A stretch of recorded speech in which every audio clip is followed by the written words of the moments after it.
मनुष्य को चाहिए चुनौतियों से लड़े, एक स्वप्न टूटे तो दूसरा गढ़े। मेरे प्रभु मुझे इतनी ऊंचाई मत देना, गैरों को गले न लगा सकूं, इतनी रुखाई मत देना। टूटे हुए सपनों की कौन सुने सिसकी, अंतर की चीर व्यथा पलकों पर ठिठकी। हार नहीं मानूंगा, रार नहीं ठानूंगा, काल के कपाल पर लिखता मिटाता हूं, गीत नया गाता हूं।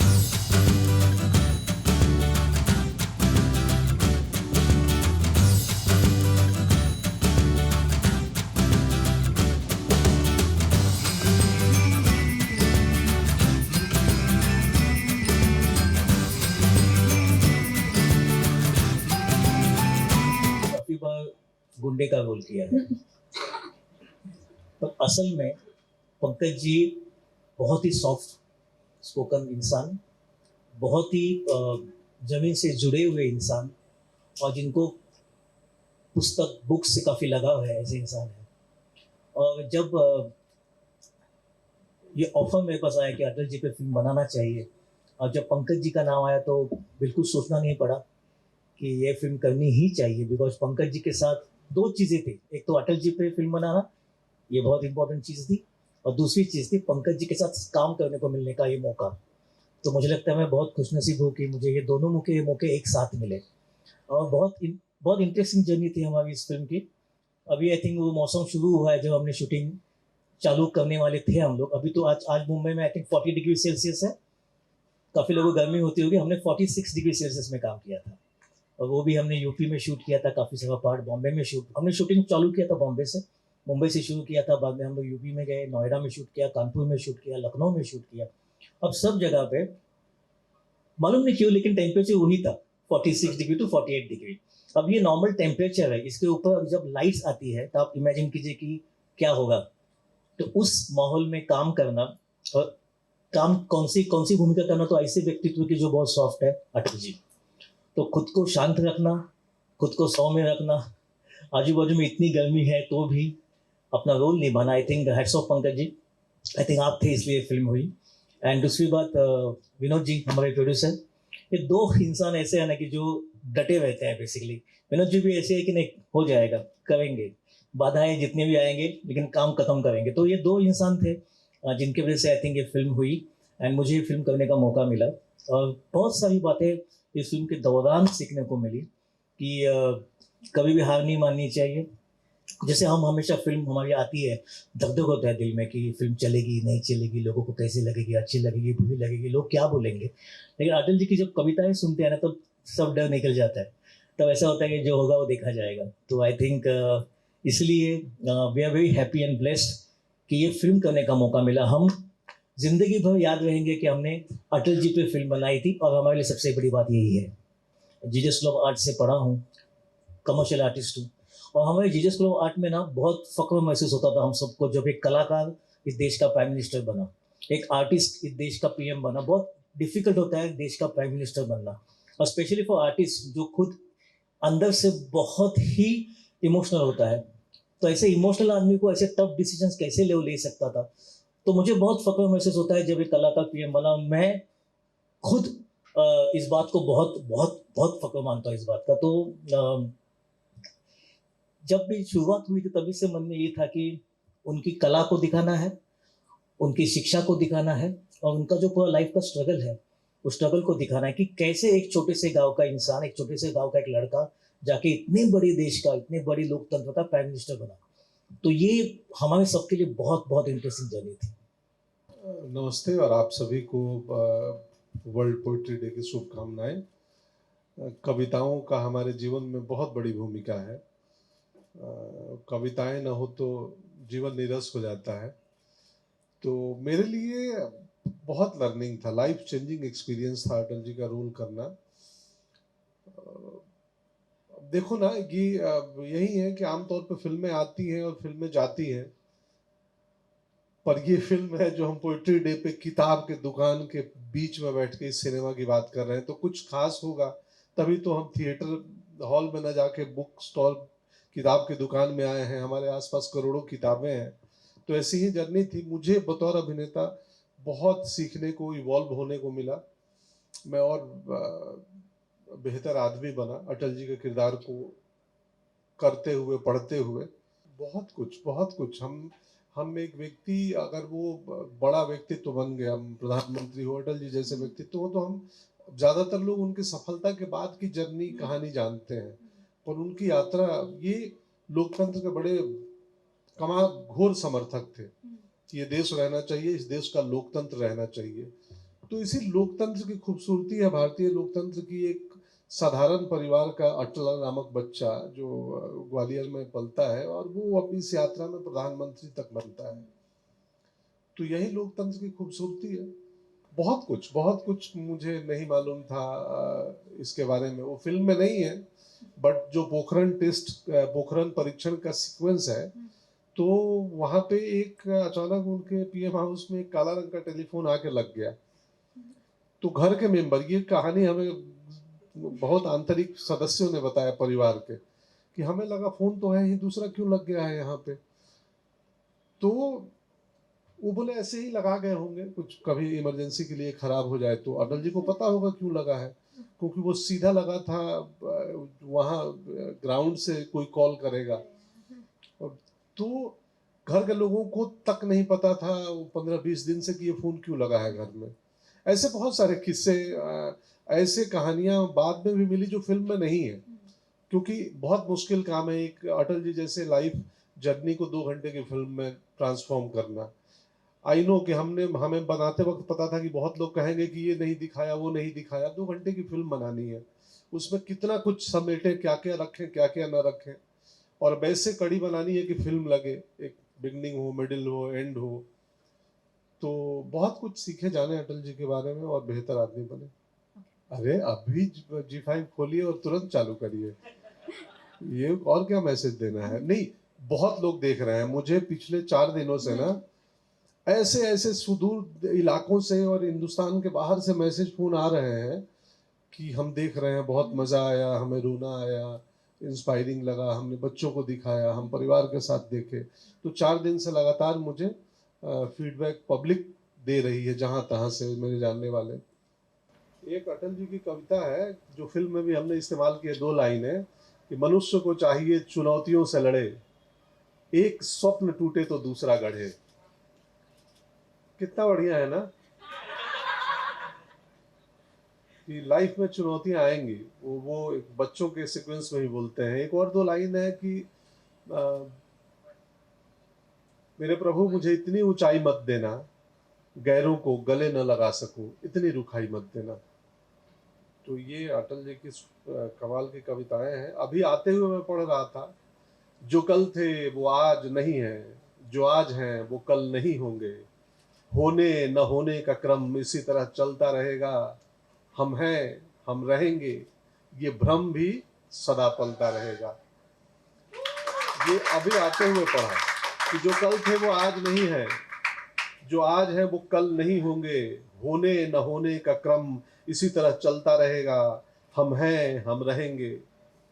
हमें होता है ना कि हम रहेंगे, ये भ्रम सदा पलता रहेगा। दूसरी अटल जी की कविता है जो मुझे बहुत पसंद है, वो मैं आप सबके लिए पढ़ता हूं। गीत नया गाता हूं, गीत नया गाता हूं, टूटे हुए तारों से फूटे बासंती स्वर, पत्थर की छाती में उगाया नव अंकुर, झरे सब पीले पात, कोयल की कुहुक रात, प्राची में अरुणिम की रेख देख पाता हूं, गीत नया गाता हूं, गीत नया गाता हूं।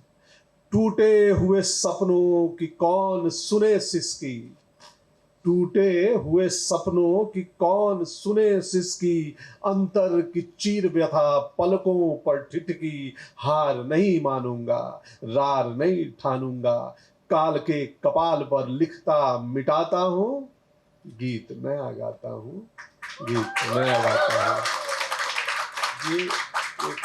ये एक कविता है। यूएस में गए थे अटल जी किसी यात्रा पे, और वहाँ कोई मेडिकल चेकअप हुआ और डॉक्टर ने संदेह जताया कि कुछ गंभीर बीमारी है आपको। तो वो परेशान हो गए, तो उन्होंने फ्लाइट में आते हुए लिख दी, और वो एडवांस टेस्ट के लिए कुछ ले लिए थे सैंपल, बोले हम यहाँ जांच कर रहे हैं, आप जाइए हिंदुस्तान। तो उन्होंने वो कविता उस यात्रा में वापसी में लिख दी। बाद में पता चला कि वो गंभीर बीमारी नहीं थी, वो जांच रिपोर्ट की गड़बड़ी थी। तो उन्होंने लिखा था मौत से ठन गई। ये कम लोग जानते हैं कि वो गंभीर बीमारी की अनदेखा के बाद ये लिखे थे। जूझने का मेरा इरादा न था, जूझने का मेरा इरादा न था, मोड़ पर मिलेंगे इसका वादा न था, रास्ता रोक कर वो खड़ी हो गई, यूं लगा जिंदगी से बड़ी हो गई। मौत की उम्र क्या, 2 पल भी नहीं, जिंदगी सिलसिला आज कल की नहीं, मैं जी भर जिया मैं मन से मरूं, लौट कर आऊंगा कूच से क्यों डरूं, तू दबे पांव चोरी छिपे से ना, सामने वार कर फिर मुझे आजमा, मौत से बेखबर जिंदगी का सफर, हर शाम सुरमई रात बंसी का स्वर। बात ऐसी नहीं कि कोई गम ही नहीं, बात ऐसी नहीं कि कोई गम ही नहीं, दर्द अपने पराए कुछ कम भी नहीं, प्यार इतना परायों से मुझको मिला, न अपनों से बाकी है कोई गिला, हर चुनौती से 2 हाथ मैंने किए, आंधियों में जलाए हैं बुझते दिए, आज झकझोरता तेज तूफान है, नाव भंवरों की बाहों में मेहमान है, पार पाने का कायम मगर हौसला, देख तेवर तूफा का तेवरी तन गई, मौत से ठन गई। जूझने का मेरा इरादा न था, मोड़ पर मिलेंगे इसका वादा न था, रास्ता रोक कर वो खड़ी हो गई, यूं लगा जिंदगी से बड़ी हो गई। ये वो कविता है। Thank you. अब दूसरे का आए और वो भी सुनाए। अटल जी का व्यक्तित्व और आप जिस सीरीज का नाम ले उसमें जमीन आसमान का फासला है। बाकी अन्य फिल्मों में जैसे मैम न्यूटन की बात कर रही थी, या कड़क सिंह अभी एक और है Z5 पे, आप अटल देखें और उसके दूसरे दिन आप कड़क सिंह देख लें इसी प्लेटफॉर्म पे, तो आपको अंतर दिखेगा कि अच्छा वहाँ कैसा है, कौन है। तो ये ट्रेनिंग है। ऑफ कोर्स यस, एक्टर का अपना पर्सनल व्यक्तित्व भी होता है किरदारों में, उससे हम ये नहीं कर सकते क्योंकि हम अपने ही दिमाग से सोचते हैं कि इस रोल को ऐसा करेंगे, इस रोल को कैसा करेंगे। बट अगेन इसमें थिएटर की ट्रेनिंग है, और सबसे इम्पोर्टेंट है आप सबकी देखने का कि आपको अच्छा लग जाता है। मुंबई में 8 साल तक मैं फिल्म कैमरा भी नहीं देखा था किधर फिल्में बनती हैं, और संयोग है कि पिछले हफ्ते 2 फिल्में आई एक ही दिन पे, एक इस प्लेटफॉर्म पे, एक दूसरे प्लेटफॉर्म पे। तो ये नियति है। और आप सिंसेरिटी से अपने काम में लगे रहो, क्राफ्ट पे मेहनत करो, देर सवेर सब हो जाता है, लेकिन क्राफ्ट पे मेहनत करना बहुत ज़रूरी है। और बाकी वही है, वही जो राम रचि राखा, जो ईश्वर ने चाहा होगा वो होगा ही। तो मेरे पास तो कोई वो ट्रेडिशनल अप्रोच नहीं है, बावजूद उसकी दुकान चल गई और चल रही है। इतनी बड़ी लाइफ की जर्नी थी उनकी, उसमें से एग्जैक्टली कौन से वो घटनाएं उनको चुनना है फिल्म के लिए। जो स्क्रीन प्ले बनता है तो आपको मालूम है 2 घंटे की फिल्म में तो कितने सीन्स होंगे, 65-70 सीन्स होंगे।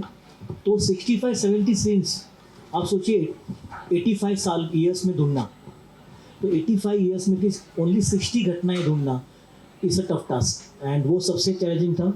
सेकंड था कि उनकी इतनी कविताएं हैं जो बहुत लोगों को पसंद है, उसमें से कौन सी कविताएं चुनना, अच्छा वो कविताएं कौन से सीन में यूज़ करना, ये एक डेफिनेटली चैलेंज था। थर्ड, जहाँ जहाँ वो गए थे प्राइम मिनिस्टर थे, तो जिस वास्तुओं में सब घटनाएं घटी है वहाँ शूटिंग करने को नहीं मिलता हमको, तो वो कैसे रिक्रिएट करना, वो संसद भवन कैसे रिक्रिएट करना, उनका वो पुराना घर था वो कहाँ कैसे रिक्रिएट करना, वो कैसे बनाना वापस, उनका कानपुर का कॉलेज कैसे बनाना, वो सब चीज़ें बेसिकली छोटी छोटी क्राफ्टिंग बहुत ज़रूरी होती है इस सब में। उस टाइम के कॉस्ट्यूम्स अलग थे, उस टाइम के लाइट पैटर्न अलग थे। पेट्रोमैक्स था, उसके पहले लालटेन था, उसके बाद में छोटा बल्ब आया, उसके बाद में ट्यूबलाइट आया। आपको ये पूरी जर्नी दिखेगी इस फिल्म में। इज़ नॉट जस्ट हम जब कोई भी बायोग्राफी बनाते हैं तो बायोग्राफी वो व्यक्ति के साथ आपको आजू बाजू में जो कुछ जो दिख रहा है, भले वो कॉस्ट्यूम हो, भले वो लाइटिंग पैटर्न हो, भले वो लोगों की बात करने का तरीका हो, वो सब स्लोली बदलते जाता है। इस फिल्म में I think with the help of entire team ये अचीव हुआ है कि वो जर्नी आपको दिखती है। जैसे पॉलिटिक्स है, नारे कैसे होते थे उस टाइम के, भाषण कैसे होते थे, कैसे भाषण, जैसे मैं इस फिल्म में इनका जो पहला भाषण है वो एक खेत में है, उस खेत में से उनका भाषण संसद भवन में होना, ये कितनी बड़ी जर्नी है। तो ये सब छोटी छोटी बातों का ध्यान हमको लेना पड़ता है, स्पेशली जब इतनी बड़ी अपॉर्चुनिटी हो, इतनी बड़ी रिस्पॉन्सिबिलिटी हो। और इस सब क्राफ्टिंग में ही तो मज़ा है। Film making, ultimately film making क्या है, क्योंकि 2 घंटे का व्यूअर्स के लिए होता है, हम लोग के लिए 2-3 साल का काम होता है। तो 2-3 साल में यही छोटी छोटी बातें पे हम काम करते हैं। और अटल जी का व्यक्तित्व देखोगे, उसमें हिंसा कहाँ नहीं है, उसमें गानों का, डांस का कोई स्थान नहीं था, आइटम सॉन्ग तो हो ही नहीं सकता था। तो जो लोगों को देखने को पसंद है, वो इस फिल्म में कुछ नहीं था। ये हमको डे 1 से मालूम था। तो इस फिल्म में क्या था? इस फिल्म में एक सशक्त अभिनय था। इस फिल्म में उस व्यक्तित्व का चरित्र था जिसको अपने भाषा पे प्रभुत्व है। इस फिल्म में वो आदमी का ये था जो आपको इंस्पायर करे। तो आई थिंक चैलेंज यही यहाँ से शुरू होता है कि इस फिल्म में फिल्मी कुछ नहीं है, जो है वो ईमानदारी और रियलिटी है। उस जर्नी को मैं आपकी आंखों और आपके शब्दों से देखता हूँ, जो अभी आप बता रही थी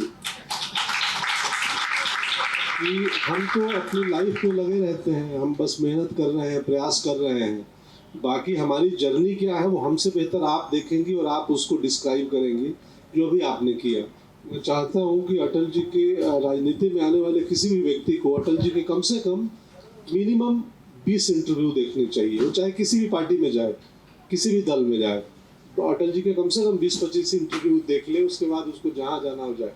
कविताएं हमारे जीवन के लिए बहुत ज़रूरी हैं। कविताएं हमें बेहतर व्यक्ति, बेहतर समाज बनाती हैं। कविताएं कई बार प्रतिरोध का स्वर भी पैदा करती हैं। तो जैसे जीवन के लिए इंजीनियरिंग और मेडिकल साइंस ज़रूरी है, उससे थोड़ा अधिक पोइट्री है, कविताएं हैं। तो सभी को वर्ल्ड पोइट्री डे की शुभकामनाएं।